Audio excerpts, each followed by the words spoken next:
Viimased 6 kuud on Eesti juhtinud Euroopa Liidu Nõukogu tööd. Kuidas eesistumine ära tehti? Selle õnnestumise nimel töötas 1300 inimest nii Eestis, Brüsselis kui ka mujal maailmas.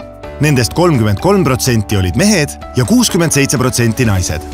1000 inimest töötas juba enne riigi heaks. Umbes 300 võeti ajutiselt tööle. Eesistumise ajal arutati Eesti juhtimisel läbi enam kui 370 algatust.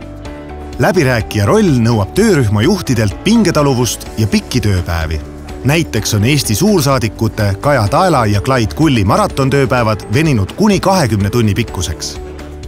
Tallinnasse tõi eesistumine 275 üritust, mille hulgas olid tähtsaimad tippkohtumine ja mitteametlikud ministrite kohtumised.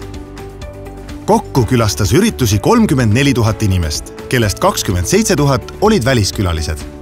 Kahtlemata tekitas külalistes enim elevust Starshipi pakirobot, mis tegi 400 töötundi ja jagas välja 600 kilogrammi Eesti komme. Et meie külalistel oleks siin turvaline olla, andsid suure panuse Eesti politseinikud.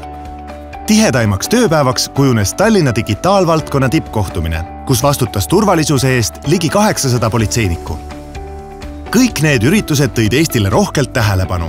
Ametliku telepildi tootja ERR tegi kokku umbes 400 tundi ülekandeid, millest 42 olid otseülekandena televisioonis.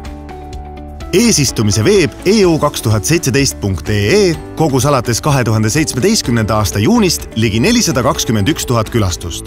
Vaadatuim veebiülekanne oli tippkohtumine. Eesistumist valmistati ette 4 aastat. Kokku planeeriti kuludeks 74,9 miljonit eurot. Oleme targalt majandanud ja on hea uudis, et enam kui 6 miljonit eurot kantakse tagasi riigieelarvesse. Ja mida eesistumine ikkagi Eestile tõi? Poliitiline usaldus. Meie ametnikkond näitas end Brüsselis eeskujuliku ja vaprana, mis tõstab kõvasti usaldust meie kui võimeka liikmesriigi ning kindla partneri vastu. Julgeolek. Olles Euroopas rohkem tuntud, oleme ka rohkem kaitstud. Majandus. Tuhandetest väliskülalistest said kasu kohalikud ettevõtted, lennujaam ja turismisektor. Paljud külalised näevad Eestit ka tulevikus reisisihtkohana. Eesti tuntuse kasv.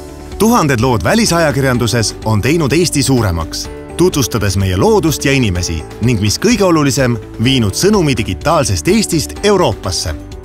Eesistumine tõmbab joone alla ja kutsub kõiki tähistama Eesti Vabariigi 100. sünnipäeva.